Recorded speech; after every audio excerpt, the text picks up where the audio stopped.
magaca termka British Somaliland magaca baxay buu ahaa ay miidiyo qaateen daalama la arkay Soomaalida inay wada socoto ay wax kala lahayn oo mataqaana markii Ingiriiska u yimaadaan iyagoo wada socda iyagoo protectorates ah oo heshiis gooni oo kala galay qabaa'ilka ayaa madaxdoodii odayaashoodii way wada socdeen Soomaali ahaayeen oo de Soomaalilima jirtay laakiin hadda waxa bilowday dadka qaar kamid ah inay dhahaan anaga waa baxayna waa go'ayna waxaan rabnaa qiilka isticmaalayaan uu yahay Ingiriiska anaga xukumi jiray wal hadii ay xukumi jiray Ingiriiska beel walba Ingiriiska gooni u xukumay meel walba laga doodayaan dadka cessationista ah oo wada kala goynta wada mataqaana oo u doodaya in la yiraahdo intiina oo hadli kartaan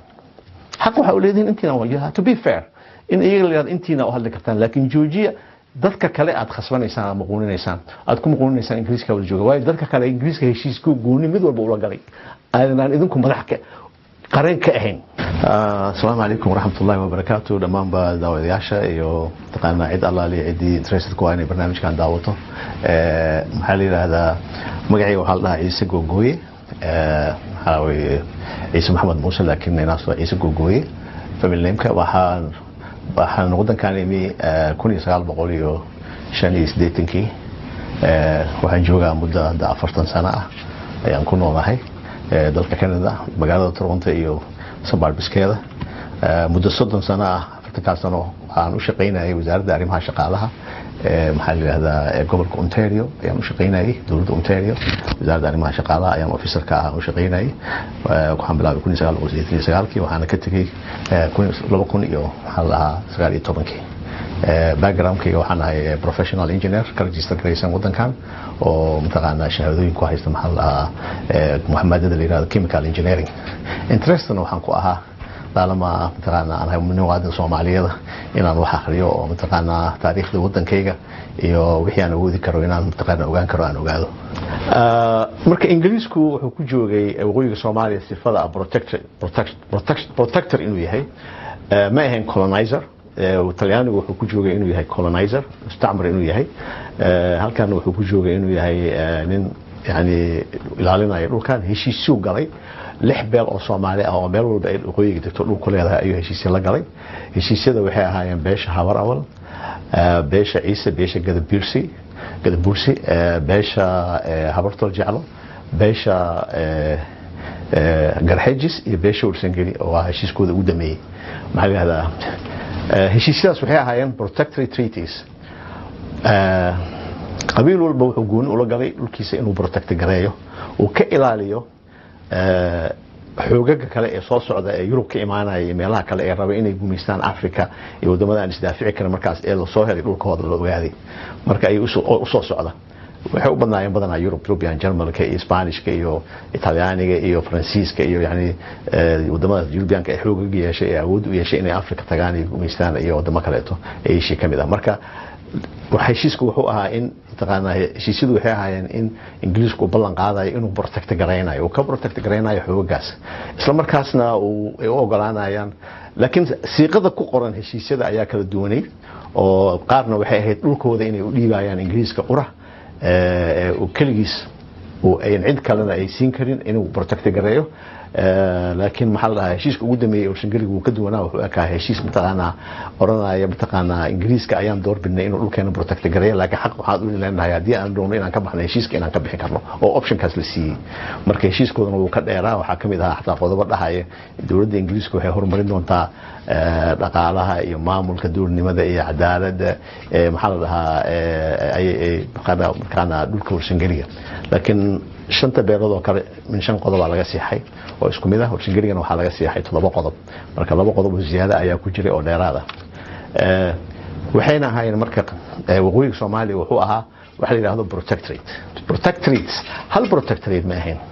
waxa la yiraahdaa colony ma ahayn kalmadda colony waa kalmad Europeanka afka Latinka mataqaana laga soo qaatay oo ah in meel lagu duulo oo la qabsado oo la xukumo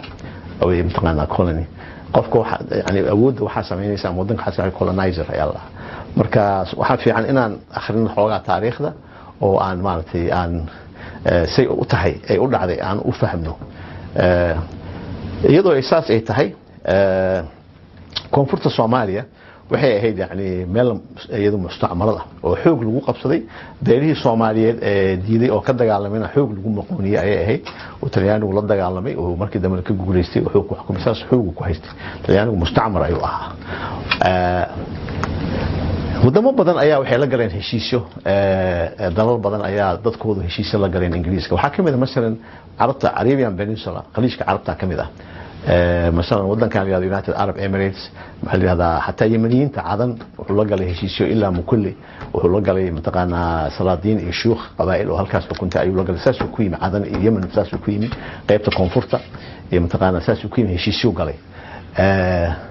محل هذا إماراتك تضبط إمارات ويه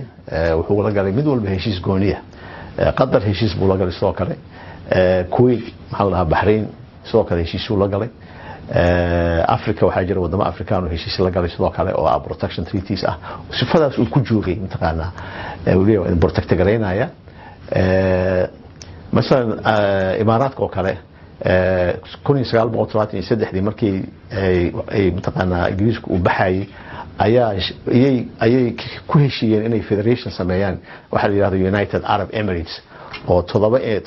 intaqaana Emirate ama intaqaana Imarat inay sameeyaan حتى قدر بس تيسداد ay weydiiday ka baxday waxay tiraan dawlad gooni aan noqonayna anaga Soomaali hadaan Ingiriiska markuu baxay waqooyiga beeri Soomaaliyeed oo dhulka ugu yimid Ingiriiska oo beeshu weel walba dhulkeeda ay sidii gaarka u leedahay ilaa hadda u degan tahay beero xuduud bay wali kala leeyihiin ilaa hadda ma garatay maxay hada Soomaalinimo ayaa mataqaana ay aaminsanaayeen dad walaalaha inay yihiin dad aan kala tagi karin inay yihiin markuu Ingiriisku baxayay 1960 June dadku way israaceen waxay tageen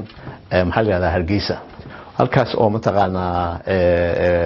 caalamka Soomaaliya ee buluuga ay ka taageen oo dhahay Soomaali baan nahay saddex bari ka dacdina waxay aadeen oo mataqaana dadkii leaderskii meeshaas isugu yimid ee beelaha mathalayay siyaasiyiintii caalamkii waxay u qaadeen maxaa la yiraahdaa xamar oo koodii Juulaay lagu sameeyay oo lagu saxiixay heshiiskii ahaa ay lagu midoobayay mataqaana koonfurta iyo waqooyiga marka waqooyigu hal entity ma ahayn waqooyiga Soomaaliya hal entity ma ahayn dagaalkii sukay ka bacdi waxa dhalatay wax la yiraahdo Somaliland waxa fikirka Somaliland watay maxaa la yiraahdaa beesha Isaaq oo saddex beelood kamid heshiis ay la galeen Ingiriiska oo protectorates ay kamid ahaayeen siyaasiyiintooda ayaa waxay dhaheen Ingiriiska ayaa meeshan xukumi jiray protectorate baan ahayn anaga marka dawladii hadii ay burburtay Soomaaliyeedna anaga meesha qabsanay dadka kalena anaga xukumayna Somaliland baan leeyahay Ingiriis baan xukumi jiray dadkan koonfurtana oo Talyaani baa xukumi jiray marka we are different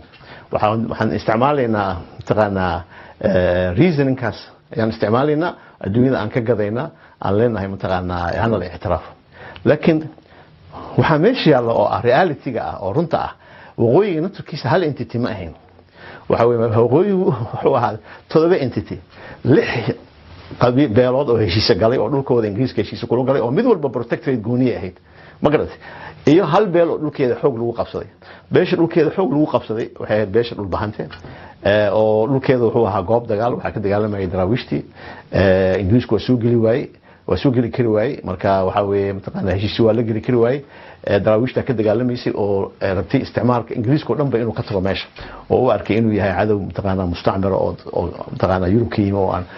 mataqaana xaq u lahayn inuu joogo meesha oo u dagaalamay inay ka xoreeyaan beeraha xataa heshiisyada la galay oo protectorateska la galay inay ka xoreeyaan dhulkooda saasuu ku yimi marka British Somaliland hadda laga dhawaajinayo leeyahay waxaan ahayn British Somaliland protectorate oo yani xaqdarrada lagu sameeyay waxa weeye British Somaliland protectorate ma waa la yiraahdo British Somaliland protectorates ayaa waayo lix beel ayaa heshiis gashay mid walba ma garatay heshiisyadina waa kuwan ay ku yaalaan meel walba yaalaan archiveska dawladaha waaweyn adduunka yaalaan jaamacadaha waaweyn adduunka library-yada yaalaan wax la inkira karo maaha waxa laga yaabaa dadka hadda nool qaar inay baarin oo mataqaana maybe qaar inay baarin laakiin qaar inay baarin aqoon u leeyahay hatta dalka Ingiriiska gudihiisa madaxdiisa qaar waxa laga yaabaa heshiisyadan 1880 la siixay ina hatta madaxda Ingiriiska ee baarlamaanka Ingiriiska ka doodaysa qaar inay hatta ka warqabin ee afka loo galiyay British Somaliland protectorate baan ahayn marka British Somaliland protectorate waxaan British Somaliland protectorates qaladka dhacay wuxuu ahaa markii la isugu yimi magaalada Hargeysa 1926 Juun sideed الامارات العربيه المتحده اماراتيه اساسيه ee wax u kala qorteen in horta marka hore wax la kala qorto in wax la kala leeyahay waxna la wadaago beeruhu isku burureen oo dadkii Soomaaliyeed walaalaanahay waa yaani waa la iscaanaqay waa walaalaanahay kuwa koonfurta joogana waa walaalaheen Soomaali baan nahay waxaan taqaana waa midoobeena dawlad Soomaaliya ayaan unkayna oo ama sameeynayna magartay taas ayaa taqaana loo batay taas la isku raacay marka waati calanka laga taagay 26 Juun maxaa la Hargeysa oo loo heesay oo loo dabaaldegay dawladna la aaday halkii laakiin taas waxay keentay waxa maanta taagan inay dhacaan oo ah markii dawladda dhexe ee burburtay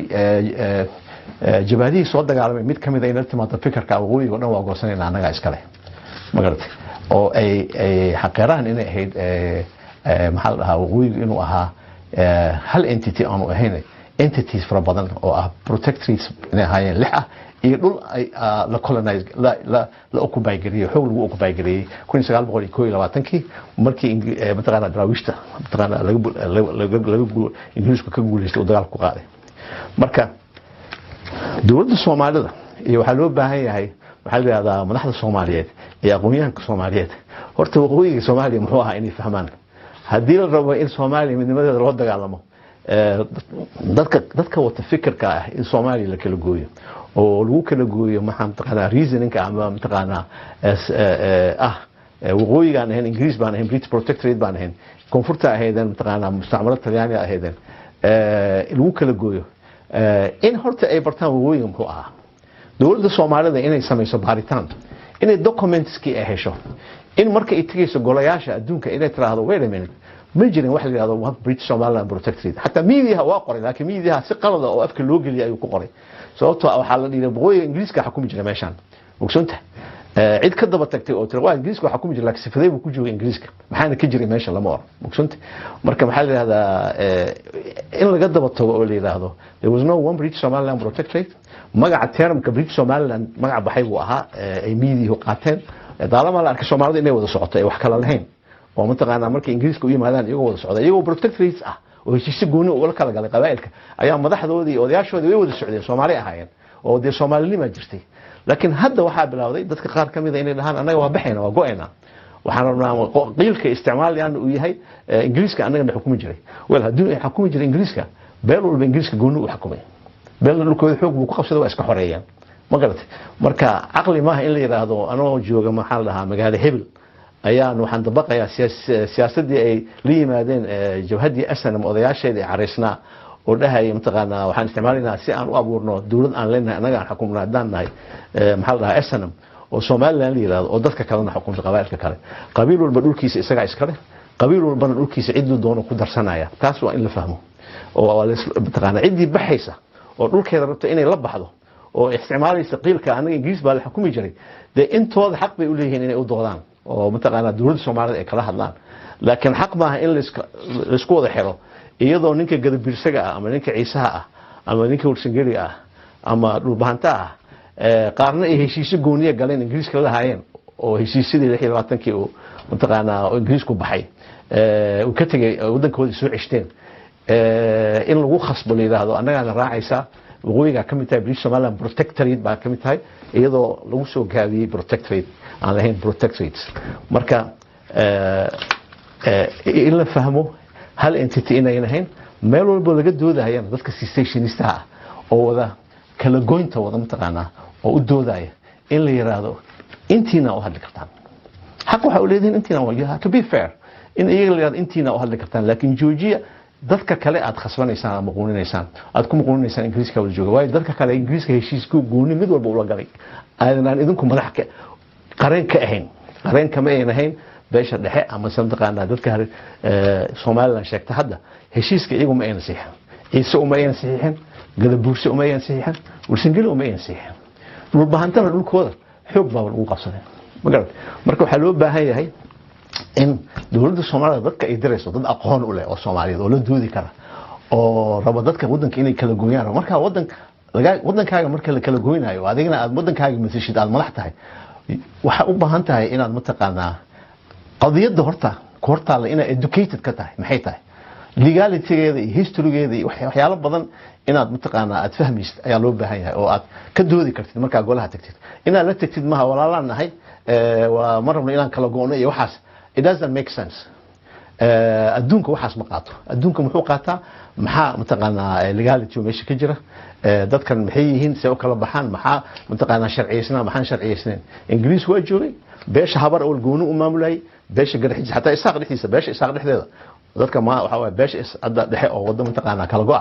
iyadoo heshiise kala gooniya beel walba oo kamid ah saddexda beelood garxiis maxaa la yiraahdaa habartul jaclo iyo habar garxiis iyo habar awal saddexdoodaba dhulkooda mid walba dhulkeedu heshiis gooni u la galay ingiriisku magar iska dhaaf kuwa kale oo darafyada ah ee Ciisa iyo Gadabirsiga iyo Warsangeliga mataqaana heshiis gooni u la galay marka qiil ma noqonayso in la yiraahdo British Somaliland Protectorate baan ahayn ingiriiska loola tago ingiriiska dadkiisa hadda jooga ee dhalinyarada ee maamulka ingiriiska oo taariikhda waxna ka aqoonin waxa in la yiraahdo go and read your history magarat in la yiraahdo oo la educate gareeyo madaxda ingiriiska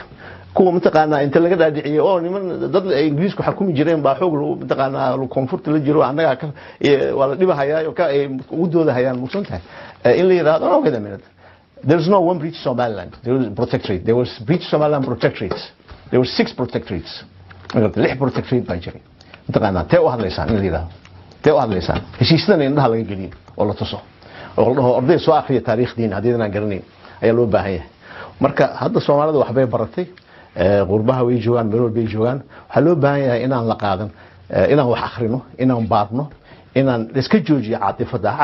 inaan wax la kala qoran oo waa wixii na kharibay waa wixii qarannimadeena ay ku burburtay oo ah hatta hadda dad dib u heshiisiinta socota Soomaaliya waa in wax la kala qorto yani walaalana waa isku nimaa is ilaawni ma waa in wixii qalad ahaa la saxaa waa in mataqaana laga wada hadlaa hadii ahaan lahayd waqooyiga iyo koonfurta hadii ahaan lahayd beelaha dhexdooda wax walba waa in laga mataqaana wax laga heshiiyaa wax laga qortaa oo waxa weeye yani Rwanda dagaal baa ka dhacay sokay malaayiin bay iska dileen laakiin markii yimaadeen waxbay kala qorteen dawladda inform gareeyeen annaga maaha inaan ku dhaqano 60kii qaladidii dhacay inaan mataqaana oo hadda naguna caqabad nagu ah ma garatay waxa weeye maxaa waa loo baahan yahay hadda ka hor meel badan aan ka sheegay yeena noqonin sidii Mooshin Dayaan uu dhahay Carabta wuxuu yiri Mooshin Dayaan ayaa waxa u yimid mataqaana lixdameeyadii dagaalkii 67 intuusan dhicin ee uusan ka dhicin maxaa la dhahaa bariga dhexe dawladda Israa'iil waxay dareemaysay Carabtu inay dagaal ku soo qaadayso Masar iyo Syria inay ku soo qaadayaan dagaal ayay dareemaysay waayo waxa socday mataqaana maxaa la yiraahdaa xiisad aad u kulul oo dagaal inuu dhici doono marka oo Palestine inay Carabtu ay aaminsan yihiin inay xoreeyaan marka Mooshin Dayaan oo wasiirka difaaca kana mid ah dadkii dawladda Israa'iil asaasay u soo dagaalamay ayaa waxa uu sameeyay wuxuu siiyay interview nin la oran jiray Crank oo Hindi ah oo journal ka soo baxa maxaa la dhahaa New Delhi wax ku qori jiray wuxuu marka Crank markuu yimi wuxuu ku yiri wuxuu rabay inuu ka wareysto bariga dhexe inuu ka wareysto dawladda Israa'iil iyo maxay qabtaa nabadda iyo dagaalka iyo wax dhici doona waxaas inuu ka wareysto rabay Mooshin Dayaan wuxuu ku yiri markuu interview ka qaadayo wuxuu yiri intaadan iga qaadan interviewga waxaan rabaa inaan statement sameeyo statementiga iga qoriyo wuxuu yiri hordhacaas maxaa doodiisu ma keeni karto dhibaato wuxuu yiri may statementan sameeyay marka hore wuxuu yiri wadamada Carabta ah Mooshin Dayaan wuxuu yiri wadamada Carabta ah oo dariskeena Masar Jordan maxaa la yiraahdaa xuduud la leenahay Syria Lebanon waa weerarina dagaalkiisan ku qaadayna cirkan ka weerarina diyaaradan ku weerarina garoomadooda ciidamada ayaan burburinayna ciidamadooda cirkan wada burburinayna ka bacdan dhulkan ka weerarina waxaan ka qabsanaynaa dhul waa intuusan interviewga bixin qorriga intaas statement waa aan bixiyay anigu waa wasiirka difaaca waxaan lahaa dawladda Israa'iil ninkii Hindiga ah Mr. Crank ayaa wuxuu yiri Mr. Dayaan haddaan waxaan qoro soo ma dhacayso mataqaana wadamada Carabta madaxdooda iyo ciidamadooda taliyayaashooda inay waxaan dhageystaan oo marka isu diyaariyaan oo ay qorshahaaga burburiyaan hadhow ka hortagaan oo isdaafacaan markaas wuxuu yiri Mooshin Dayaan wuxuu ku yiri ma sameynayaan yiri marka wuxuu yiri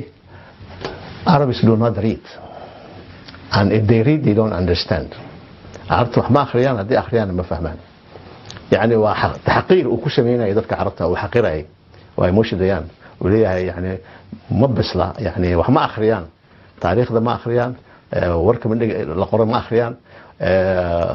Arabs do not read. If they read, they don't understand. And if they understand, they don't. If they read, they don't understand. And if they understand, even they don't implement. marka carabta waxay dhigi jireen carabta xataa waxay ka sameeyaan mataqaanaa joog waxay yiraahdaan taarifuun maada qaal anna muushadayaan qaal al-arab la yaqra'un marka waxa waaye anaga waxaan u baahannahay Soomaali hadaan nahay inaan joojino maxaa la yiraahdaa taariikhdeena inaan barano wadankayga waxa la rabaa in la kala gooyo Soomaali in la kala gooyo la rabaa Soomaali in la kala gooyo rabaa waxa waaye dadka raba inay kala gooyaan waxay ku yihiin afka carabiga waxa musammim waxay committed ku yihiin inay kala gooyaan marka waxa loo baahan yahay dawladda Soomaaliyeed ee federaalka ah iyo cid alaali cidii kale ee kala goyntaas ka soo horjeeda oo diidsan oo wadanka inaan kala goyn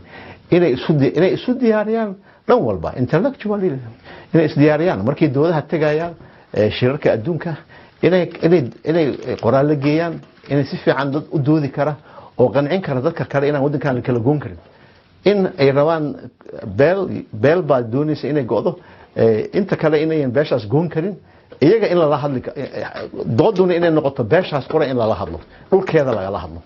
oo aan laga hadli karin dhulka Ciisaha dhulka Gadabiirsiga dhulka maxaa la yiraahdaa Warsangeliga iyo dhulka Lubahanta beesha Isaaq aragtay inay goodo waa beel Soomaaliya walaalahayaga xaq bay u leeyihiin inay dhahaan anaga waa go'ayna laakiin inay beesha Isaaq ay kala hadasho dhulkeeda maxaa la yiraahdaa Soomaaliya fikirka dhaha Ingiriisana wada xukumi jiray waa ka hadlay hadda waa aragteen waxaan saan u sharxay Ingiriisku nin walba waa heshiis gooniyo la galay dad Hargeysa ama Beljooga oo madax u ah dadkaas qabiiladaas lama uusan galin heshiis Isaaq dhexdiisu xataa qabiil ula kala galay heshiis protectorate treaty marka hadii iyagu israaceen oo beel ahaan isku raaceen ay rabaan inay go'aan waxba kuma jabno waa dad Soomaaliyeed dawladda Soomaaliyeed waa kala doodi karaan laakiin ha joojiyana waxaan goynaynaa dhulka Ciisaha dhulka Gadabiirsiga dhulka Dhulbahantaha dhulka Warsangeliga annagana iskala awoodaas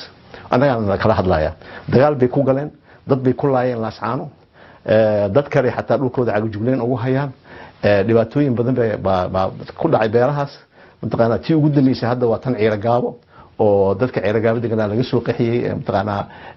mataqaanaa beeraha Warsangeliga waxaa loo baahan yahay in laga hortago mataqaanaa fikirkaas dawladda Soomaalida iyo cid alaali cid ay khusayso xataa beeraha naftirkooda ee qadiyada khusayso inay ay doodooda meel walba geystaan ilaa anagu kuma jirno waxa weeye maxaa la dhahaa cidii go'aysa inay u taalaa laakiin cidaas dhulkeeda ha kala hadasho dawladda Soomaaliyeed taas loo baahan yahay heshiisyadana waa kuwa kan waxaan maleynayaa diyaariyaha barnaamijku soo gelin doonaa iyagoo qoraal ay heshiisyada soo gelin doonaa mataqaanaa uu sawiran doonaa lixdii beerood oo Ingiriiska heshiiska la galay la yiraahdo protectorate treaties ka la yiraahdo heshiisyada la yiraahdo marka in la joojiyo fikirka dhahaya qoraalka dhahaya British Somaliland Protectorate inuu yiraahdo British Somaliland Protectorates and markuu qofku hadlayo in yiraahdo protectorate ke adiga matashaa waxa way matashaa there were 6 protectorates waxa way matashaa case close